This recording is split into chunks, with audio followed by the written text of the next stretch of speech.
Bonsoir et merci de nous ouvrir vos portes pour une rencontre poétique. Un peu de douceur dans un monde de brut. Installez-vous confortablement. Bon sabbat chez vous saison 8 commence maintenant.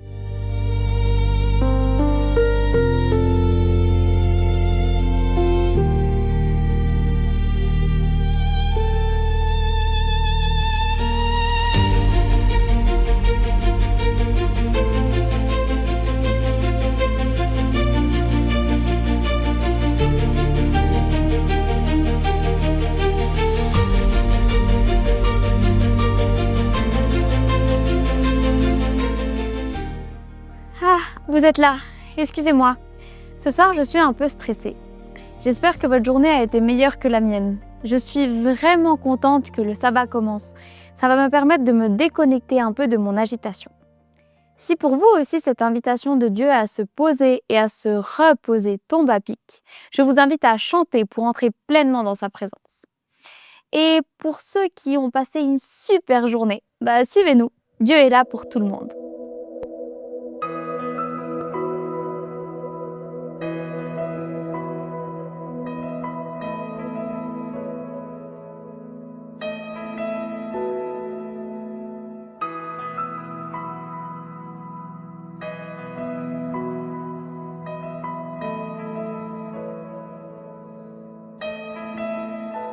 Je ne peux m'imaginer ce que ce sera quand je marcherai juste à tes côtés.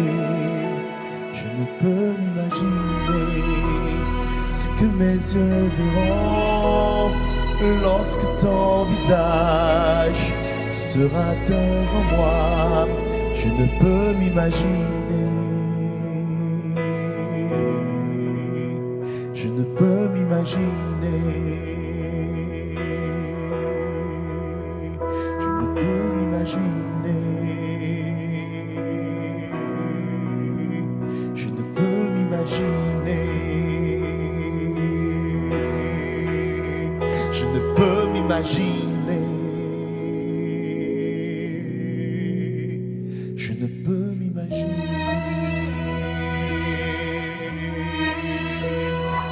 Peux m'imaginer le jour où tu viendras pour me retrouver debout devant toi.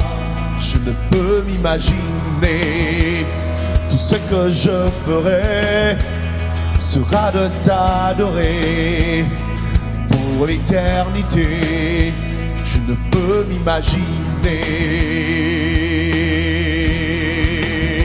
Je ne peux m'imaginer.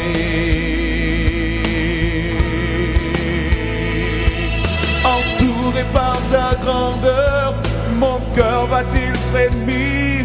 Danserai-je pour toi, mon Jésus? Serais-je saisi par la peur?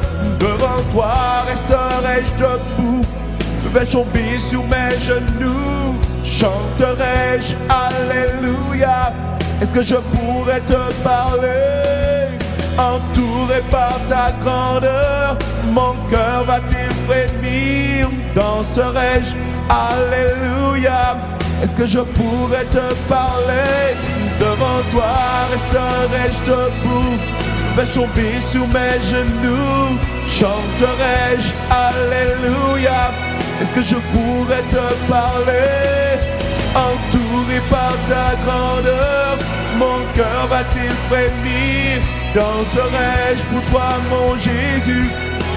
Saisi par la peur, devant toi resterai-je debout?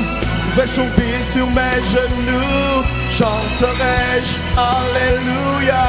Est-ce que je pourrais te parler? Je ne peux m'imaginer. Yeah. Je ne peux m'imaginer. Je ne peux m'imaginer. Yeah. Je ne peux m'imaginer.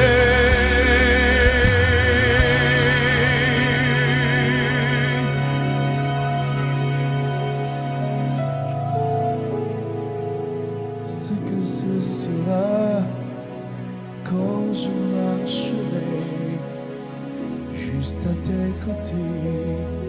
Je peux m'imaginer. Je ne peux m'imaginer. Bon, je suis désolée de vous avoir partagé mon stress tout à l'heure. Ce n'est pas très cool, mais en même temps, ce sont des choses qui arrivent à tout le monde. Qui n'a jamais eu une journée éprouvante, une semaine compliquée, un passage à vide? Même les plus grands hommes et les plus grandes femmes de la Bible ont connu ce genre de situation, plus ou moins longue en plus. Et ce n'est pas David, l'auteur du psaume que nous allons lire ce soir, qui pourrait dire le contraire.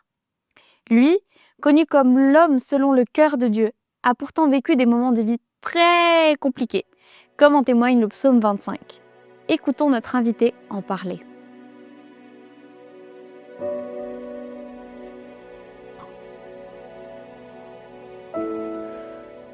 Bonsoir. Pour introduire le psaume du soir, laissez-moi vous raconter une histoire. C'est l'histoire d'une vieille femme, une vieille sage qui vivait dans la montagne et qui un jour, en se promenant, découvre une pierre précieuse. Mais vraiment une pierre précieuse d'une valeur inouïe. Elle l'a ramassée, l'a mise dans son sac et a continué son chemin. Le lendemain, alors qu'elle se promenait à nouveau, elle croise un voyageur, affamé en l'occurrence, qui s'adresse à elle et qui lui demande si elle peut lui donner à manger. Alors elle partage volontiers son repas. Il se trouve que le voyageur, en observant dans le sac de cette vieille sage, voit la pierre précieuse. Son œil est attiré, sa convoitise est attisée, et il demande à la vieille dame « Mais c'est quoi cette pierre précieuse? Quelle est-elle » Et puis il a l'audace de lui demander « Est-ce que vous me la donneriez ?» Et la vieille dame, la vieille sage, de lui dire « Mais bien sûr, prenez-la, je vous la donne. » Tout heureux, le voyageur s'en va, conscient que le fait de posséder cette pierre, s'il la revendait, lui permettrait de vivre bien pendant longtemps. Donc c'est inouï pour lui. Mais les heures passent, et il décide de retourner voir, dans les jours suivants, cette vieille sage. Il la cherche dans les montagnes et la trouve et s'adresse à elle, en lui disant « Écoutez, merci pour cette pierre précieuse que vous m'avez offerte, mais je voudrais vous la rendre. Et en fait, j'ai autre chose à vous demander. J'aimerais que vous me partagiez un secret qui sera d'une valeur encore plus grande pour moi que cette pierre précieuse. Qu'est-ce que vous avez qui vous a donné la capacité de m'offrir cette pierre ?» C'est vrai que on a parfois l'impression que notre bonheur dépend de nos possessions, de ce que nous avons sur nos comptes en banque, des diplômes que nous avons amassés ou des qualités que nous avons sur nos cartes de visite, choses concrètes, matérielles, mais et si l'essentiel était ailleurs? Cette capacité à l'altruisme, à une forme de désintérêt qu'a eu cette vieille sage, ont marqué ce voyageur.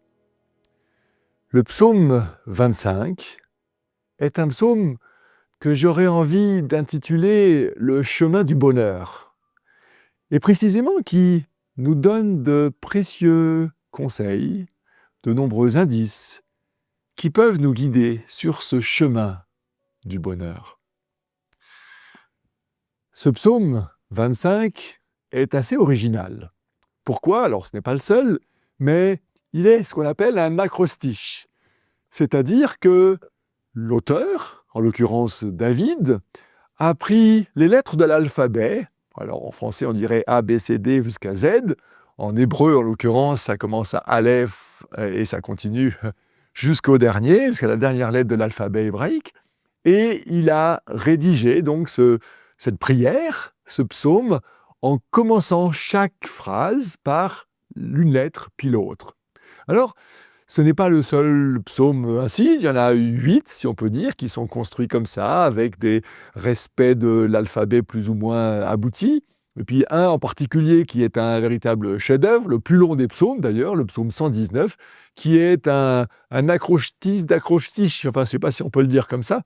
Le psaume 119, il y a 22 couplets de 8 phrases, et chacune des 8 premières phrases commence par la lettre Aleph, voilà, et ensuite les 8 phrases suivantes par la lettre Bet, et ainsi de suite jusqu'à la dernière lettre de l'alphabet. Et donc, il y a quelque chose de très intéressant dans la construction d'un psaume qui se fait de cette manière-là, et on peut y tirer quelques conclusions déjà. On peut se demander pourquoi est-ce que, à plusieurs reprises, certains psalmistes ont fonctionné ainsi. On peut dire, je crois, qu'il y a d'abord un objectif de mémorisation. C'est vrai que lorsqu'on doit apprendre par cœur un texte, on cherche des moyens mnémotechniques. Et le moyen d'avoir justement A, B, C, D, E, F est très facile, enfin facilite en tout cas, très facile peut-être pas, mais facilite le fait de mémoriser ce psaume-là. Et donc du coup, il y a quelque chose d'intéressant là. Autre élément qui peut justifier l'usage de cet acrostiche, c'est le fait que ça devient un symbole de la totalité. En effet, en utilisant l'ensemble des lettres de l'alphabet pour dire sa prière et décliner l'ensemble de ce qu'il avait à dire à Dieu, eh bien, d'une certaine manière, l'auteur, David, ou tout psalmiste, ou toute personne qui s'approprie ce psaume pour s'adresser à Dieu ou pour réfléchir sur la vie spirituelle, eh bien, peut comme ça avoir le sentiment de faire le tour des choses. Il y a une complétude, il y a d'une certaine manière cette envie d'aller au bout des choses. C'est aussi une forme d'expression d'ordre et d'harmonie. D'une certaine manière, en donnant toutes les lettres, bien sûr, il y a des phrases qui continuent chaque lettre, mais c'est une manière de dire, voilà, je dépose auprès de toi l'alphabet, Seigneur, eh bien, construis à la rigueur ma propre prière avec l'ensemble de ces lettres que toi, tu sauras ordonner avec harmonie, plus que moi. C'est vrai que bien souvent, nos mots sont trop maladroits. Vous connaissez peut-être ce chant qui dit « Adieu, entends mon cœur, parce que mes mots sont bien trop petits pour dire tout l'amour que j'ai pour toi. » Finalement, utiliser cet acrostiche, c'est une manière de dire à Dieu « Seigneur, mes mots, mes lettres, voilà, je te les donne, mets-les dans l'ordre, tu sauras mieux faire que moi. » Il y a bien sûr cet effet stylistique et poétique que l'on peut évoquer. Et puis enfin, cette idée d'une évolution, d'un cheminement. Et c'est pour moi l'occasion de faire la transition vers le cœur de ce psaume, au-delà de sa forme, de la manière dont il est construit au niveau littéraire, poétique. Bien, ce psaume, je l'ai appelé le chemin du bonheur, alors parce que le mot bonheur y est présent, vers le milieu du psaume, au cœur de ce psaume, parce qu'on sent cette quête, cette soif du psalmiste de trouver justement du sens à sa vie, mais aussi parce que le vocabulaire du chemin, du sentier, de la voie y est omniprésent. Déjà le premier mot, vers toi, cette idée de se tourner vers ou d'aller vers indique quelque chose de l'ordre de ce cheminement. Puis ensuite, ce verset peut-être parmi les plus connus, qui est aussi d'ailleurs constitue les paroles d'un chant bien connu.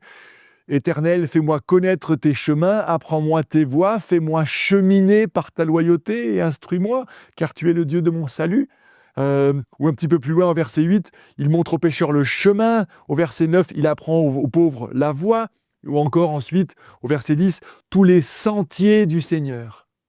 Voilà, le chemin est une thématique forte dans ce psaume. Et le chemin qui est évoqué est un chemin qui est demandé par le psalmiste, demandé à Dieu, « Seigneur, montre-moi le chemin du bien, le chemin du bonheur. » Et finalement, cette idée de cheminement, elle est explicitée aussi donc par ces lettres qui s'accumulent les unes après les autres dans le bon ordre et qui peut être un signe de ce chemin qui est le nôtre, ce cheminement de la vie qui est constitué de tournants, de hauts et de bas, et c'est normal. Et c'est ce que ce psaume évoque. J'ai consulté les commentaires qui peuvent exister pour préparer cette méditation, et parfois certains commentateurs sont un petit peu sévères, je trouve. Ils disent que ce psaume n'est pas très bien structuré, qu'il va un petit peu dans tous les sens. Et c'est vrai, mais n'est-ce pas là aussi toute sa beauté qui correspond à notre vie? Il y a des thématiques récurrentes qui viennent, qui vont, mais qui sont très belles. Permettez-moi de les évoquer comme différentes bornes ou différentes étapes sur ce chemin du bonheur. Peut-être je peux commencer par du négatif. C'est l'évocation des ennemis. Alors, l'évocation des ennemis dans les psaumes, c'est très courant, c'est très habituel. David notamment, mais les autres psalmistes également, évoquent ses ennemis. Et parfois ont des mots très durs en demandant à Dieu d'agir contre les ennemis. On trouve en tout cas 2 mentions au début et à la fin du psaume, ici, au verset 2, que mes ennemis n'exultent pas à mon sujet, qu'aucun aucun d'eux qui t'espère n'aura honte, ils auront honte, etc. Ce sont des traîtres. Seigneur, fais quelque chose contre eux. Ou un petit peu plus loin dans le psaume, on retrouve aussi versets 19 et 20. Regarde combien mes ennemis sont nombreux et avec quelle violence ils me détestent. Alors préserve-moi d'eux. Parfois, les psalmistes, et c'est le cas donc de ce psaume, évoquent ses ennemis. Alors très intéressant de réfléchir sur la notion d'ennemi. Parfois, ça n'est presque dérangeant. En tout cas, c'est ce que j'ai trouvé à certains moments, en lisant, en priant les psaumes régulièrement. Mais c'est vrai qu'à certains moments, on a des ennemis objectifs.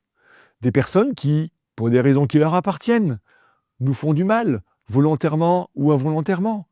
Des personnes qui, disent, font, agissent mal envers nous. Et parfois, cela peut faire monter une certaine colère vis-à-vis d'eux. Confier cette colère à Dieu pour qu'il l'éteigne ou pour que lui agisse, c'est déjà quelque chose de bien mieux, bien plus sage que de nous-mêmes agir souvent maladroitement. Et donc, dans cette confiance que le psalmiste fait à Dieu par rapport à ses ennemis, dans le fait d'avouer cette réalité des ennemis extérieurs est quelque chose de positif. Mais il y a un autre regard à avoir sur ces ennemis, je crois, lorsqu'on prie les psaumes. C'est le fait d'avoir conscience que nos ennemis ne sont pas simplement extérieurs, ils sont même peut-être avant tout intérieurs. Au fond, quels sont nos plus délicats, nos plus dérangeants ennemis? Ce sont nos propres mauvaises pensées. Ce sont nos propres interprétations des situations. Combien de fois nous considérons que quelqu'un nous a mal parlé alors qu'en fait il n'en avait peut-être pas l'intention? On est bien d'accord, ça peut arriver pour de vrai. Mais les plus dérangeants ennemis sont ceux qui nous habitent à l'intérieur de nous-mêmes. Nos propres mauvaises intentions, nos pensées mauvaises vis-à-vis de la vie, vis-à-vis des gens, vis-à-vis de Dieu peut-être lui-même parfois aussi. Et en fait, quand on demande à Dieu de traiter nos ennemis avec radicalité pour les éliminer, eh bien, ça n'est ni plus ni moins, bien souvent, que la possibilité de demander à Dieu d'effacer, d'atténuer nos mauvaises pensées. Alors oui, ça c'est quelque chose de précieux dans notre chemin de vie vers le bonheur, de ne pas laisser nos mauvaises pensées nous envahir, mais demander à Dieu de nous guider, de purifier nos cœurs et nos pensées. Autre élément peut-être négatif, il est plusieurs fois fait mention de faute, de culpabilité. D'ailleurs, le verset central, ce qui me semble être le verset central, alors déjà dans le nombre de versets, mais aussi par rapport à la structure qu'on peut trouver, par rapport à l'acrostiche, mais il y a un autre petit clin d'œil qui montre que pour moi ce psaume est finalement très bien construit aussi, même s'il reprend des thématiques à plusieurs reprises, d'une manière peut-être un petit peu pyramidale d'ailleurs, comme parfois les Hébreux aimaient à construire littérairement leurs écrits. Eh bien, le psaume commence par une adresse à Dieu en tu, vers toi, Seigneur, je m'élève, j'ai mis ma confiance en toi, aucun de ceux qui t'espèrent. Seigneur, fais-moi connaître tes chemins, apprends-moi tes voies, fais-moi cheminer par ta loyauté. Donc le psalmiste s'adresse à Dieu, à la deuxième personne du singulier, en tu. Et c'est très beau de pouvoir s'adresser à ce Dieu de proximité auprès de nous. Mais à un moment donné, il va basculer, le psalmiste. Le Seigneur est bon et droit. Il parle de Dieu non plus à la deuxième personne du singulier, mais à la troisième, en il. Il est droit, le Seigneur, il est bon, il montre aux pécheurs le chemin, il fait cheminer les pauvres dans l'équité, etc. Tous les sentiers du Seigneur sont fidélité et loyauté pour ceux qui gardent son alliance. Et puis, on va avoir un verset, le verset 11 en l'occurrence, qui repasse en tu, avant qu'ensuite on retrouve le il. Quel est l'homme qui craint le Seigneur? Il lui enseigne la voie à choisir, il reposera dans le bonheur, un mot qu'on trouve là. Les secrets du Seigneur sont pour ceux qui le craignent. Et la fin finira par du tu à nouveau. Tourne-toi vers moi, fais-moi grâce, car je suis seul et pauvre. Fais-moi sortir de mon désarroi, et ainsi de suite. Et donc le verset central, Que dit-il? C'est à cause de ton nom, Seigneur, que tu pardonneras ma faute, car elle est grave. Dieu a quelque part prévu, et le psalmiste en témoigne. On connaît ce que David a vécu. Est-ce qu'il fait référence là à son grand péché aux multiples facettes, mensonge, meurtre, adultère, etc., ou finalement à d'autres péchés dont il a conscience que même nos petits péchés sont finalement importants, parce qu'ils touchent les autres, parce qu'ils touchent Dieu. Mais Dieu est là pour pardonner. Tu pardonnes ma faute, car elle est grave. Oui, si nous tombons sur le chemin, Dieu est là pour nous relever. Peut-être que vous avez un sentiment de culpabilité, parce que c'est une réalité lorsque nous tombons, lorsque nous échouons, lorsque nous faisons un acte répréhensible, quand nous avons une parole mauvaise, ou peut-être même plus intérieurement, lorsque nous avons des pensées négatives envers les uns ou les autres. Mais cette culpabilité, elle peut être dépassée dans ce cheminement vers le bonheur. À partir du moment où nous laissons la place à Dieu, nous suivons son chemin, nous faisons ce qu'il nous suggère. C'est très intéressant parce que la notion de culpabilité est liée à la capacité à marcher.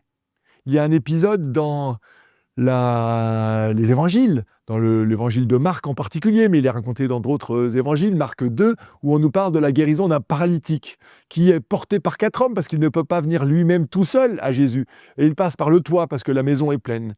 Or, qu'est-ce que va lui dire Jésus qui va être un élément clé dans la capacité à le guérir et à lui permettre de se lever, prendre son lit et marcher pour aller dans sa maison? Jésus va lui dire « Mon enfant, tes péchés sont pardonnés. » D'ailleurs, bien des psychiatres ou psychologues vont dans ce sens-là aujourd'hui, en montrant que lorsqu'on a un sentiment de culpabilité, c'est quelque chose qui nous paralyse. Peut-être pas physiquement, mais parfois oui, qui nous paralyse et qui nous empêche d'aller de l'avant. Le fait de nous confier à Dieu, de nous repentir, de dire à Dieu nos manquements, nos limites, nos échecs, nos erreurs, et de goûter à son pardon, c'est quelque chose qui nous met en marche. Alors oui, osons faire ce pas-là, ces pas-là, dans le chemin du bonheur. Dans ce psaume, on trouve encore d'autres perles. Je pense par exemple à cette idée de confiance.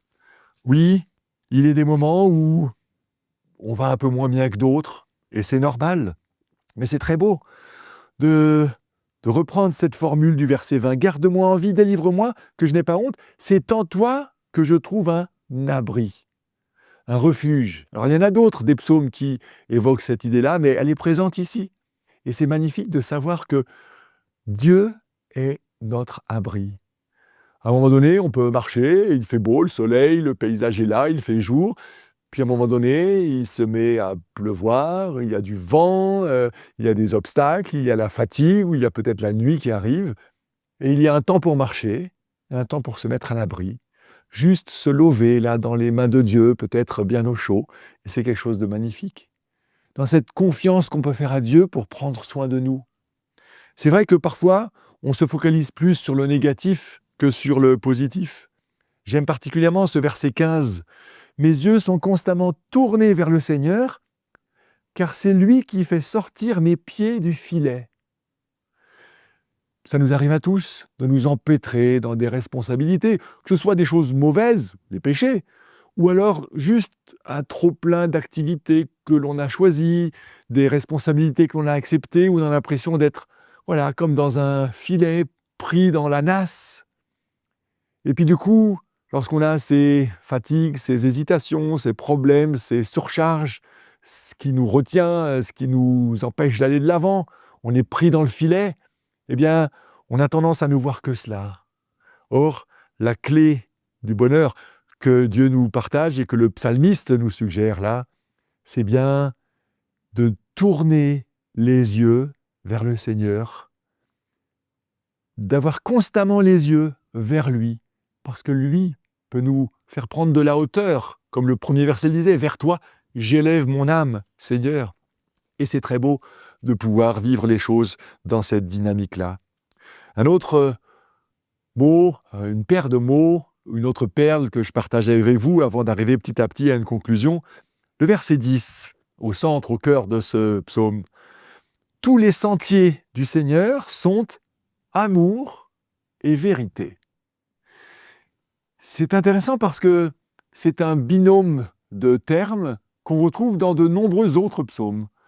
C'est comme un binôme qui va ensemble dans les psaumes, comme dans d'autres textes d'ailleurs, et qui finalement illustre tellement bien le ministère de Jésus lui-même. Alors qu'a priori, c'est quelque chose qui nous paraît bien souvent incompatible. Lorsqu'on est en relation, lorsqu'on est face à des situations, de deux choses l'une, soit on aime, et du coup on est tolérant, on accepte, on est gentil, tout va bien, ou alors on est juste, vrai, on dit vraiment ce qu'on pense. Et puis du coup on risque de tomber dans le non-amour, parce qu'on dit leur cas de vérité aux gens. En fait, est-ce que l'idéal biblique, le chemin du bonheur que le psalmiste propose, que Jésus incarne, n'est pas la recherche de cet équilibre? C'est vrai qu'il y a une forme de tension lorsqu'on a quelque chose à dire qui remet en question.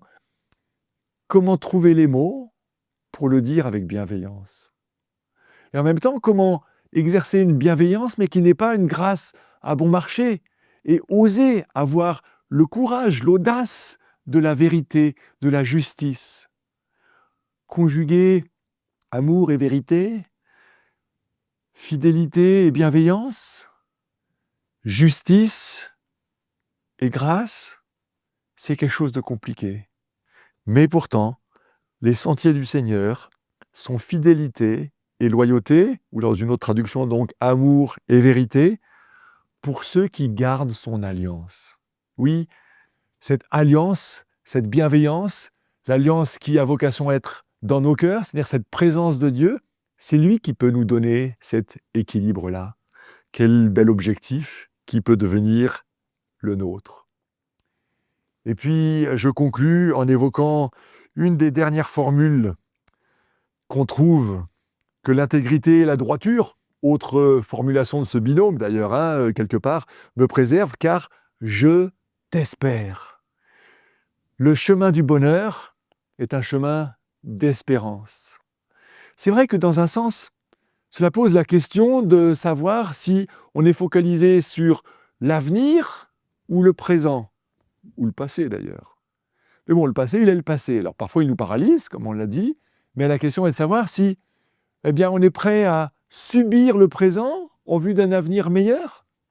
C'est une certaine conception du bonheur que les chrétiens peuvent d'ailleurs bien souvent avoir, en se disant « mais comme on espère la vie éternelle, quand Jésus reviendra, tout ira bien, il nous prendra avec lui dans le paradis, et donc s'il faut souffrir aujourd'hui, souffrons ». Je ne suis pas sûr. Je crois que toutes les perles de ce psaume nous disent qu'il y a un présent positif.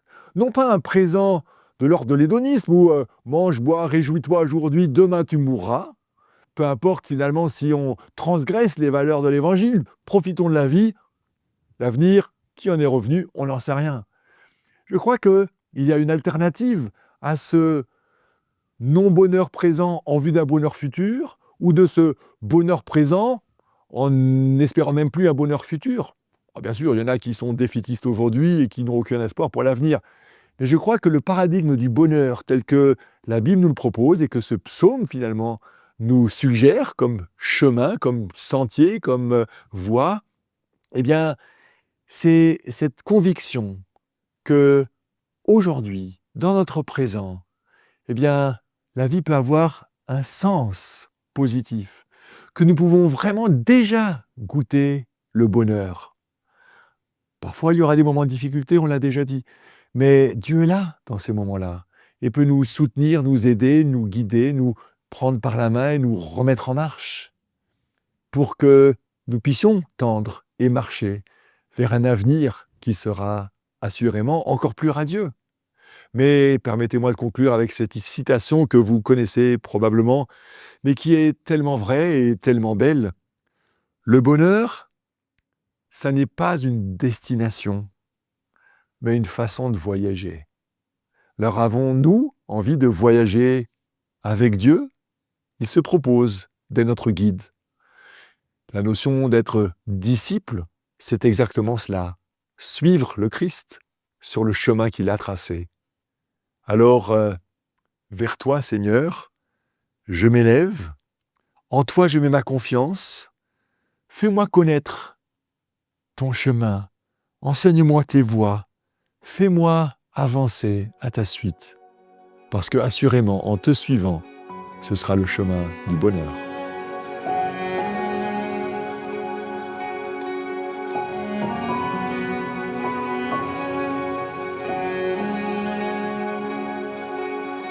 Même si pour moi tu devais t'abaisser pour porter ma vie et tout réconcilier, me montrer le Père qui m'a tant aimé. Je sais que pour moi tu l'as fait.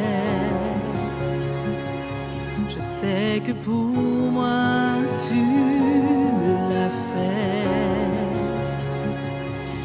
Même si tu devais quitter toute gloire, venir t'incarner, épouser notre histoire, au cœur de chaque homme déposer l'espoir. Je sais que pour moi tu l'as fait. Je sais que pour moi tu l'as fait, car mon Dieu tient toujours ses promesses, me couvrant de tendresse. Voici quel est mon Dieu, car il fait toutes choses nouvelles. Sa grâce est éternelle, il a ouvert les yeux. Voici quel est mon Dieu.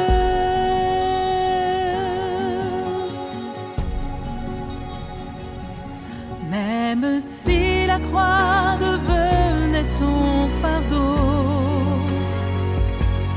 le poids de ce monde, l'oubli dans le tombeau, pour essuyer toute larme et tout sanglot. Je sais que pour moi tu l'as fait. Je sais que pour moi tu l'as fait, car mon Dieu tient toujours ses promesses, me couvrant de tendresse. Voici quel est mon Dieu, car il fait toutes choses nouvelles. Sa grâce est éternelle, il a ouvert les cieux. Voici quel est mon Dieu.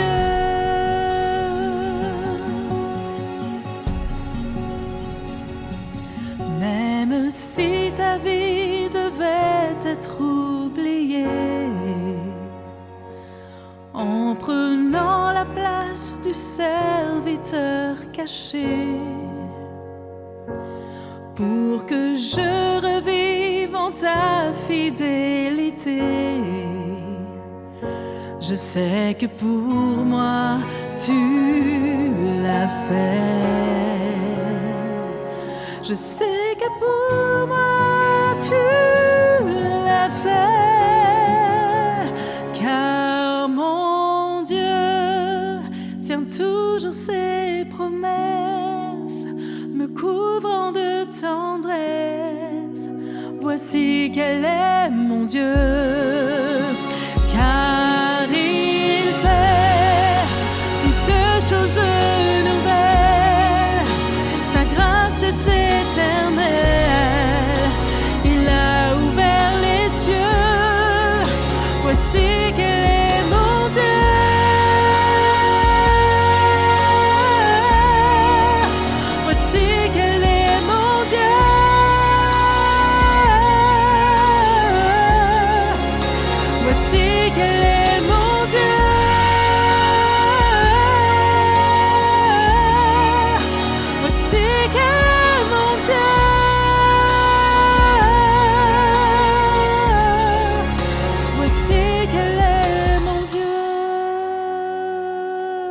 je vous invite à la prière. Notre Dieu, les chemins de la vie sont sinueux. Il y a des sommets et des sombres vallées. Mais tu es là pour nous guider, pour nous inviter à dépasser la culpabilité, à changer de regard sur nos ennemis et les éliminer, nos mauvaises pensées en tout cas. Tu nous invites à te faire confiance et à entrer dans l'espérance. Alors oui Seigneur, merci d'être notre guide. Nous avons envie de te suivre. Amen.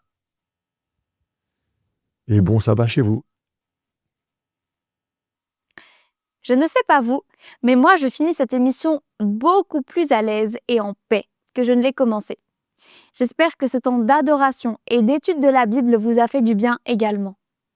Que ce jour de sabbat soit l'occasion d'ouvrir votre cœur et vos pensées à Dieu, sans honte ni culpabilité. Laissez-le remplacer votre stress par sa paix et son espérance. Faites-lui une place et vous aurez même envie de chanter. C'est tout ce que je vous souhaite pour commencer ce sabbat et ensuite entrer dans une nouvelle semaine.